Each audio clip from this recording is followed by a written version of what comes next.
What happens when a great idea, one that's already making a difference, hits a wall and gets stuck? In Wantage, a small town in the UK, the local environmental group Sustainable Wantage runs lots of practical initiatives like a repair café, a library of things, a community fridge and a refill shop. These projects reduce waste and help build a circular economy where we reuse, repair and share instead of throwing things away. Why does this matter? Because we live in a world that takes too much and wastes too much. Everyday resources are extracted, products are bought and then thrown away, and this all takes a toll on the environment. The circular economy offers an alternative: keep materials in use longer and cut waste. The team at Sustainable Wantage is passionate and successful, but they faced a challenge. They felt they were only reaching a small part of their community.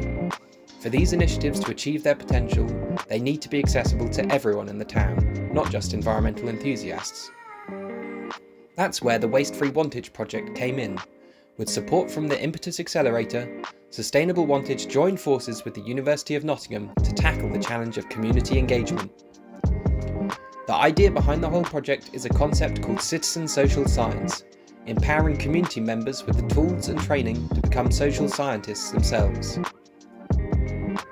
Here's how it worked. Volunteers helped design the research, asking the questions that mattered locally. They got trained in social science methods, they collected data, and finally they analysed it together with researchers from the university. Over 7 months they explored practical questions. Why didn't registered users borrow from the library of things? How could the refill shop attract more customers? Why weren't young people coming to clothes swaps? This collaboration delivered 2 big wins: actionable insights Sustainable Wantage could use straight away, and skills and confidence for the community to keep driving change. Because when good ideas hit a wall, there's always a way round. The journey to impact doesn't end, it just takes a new route.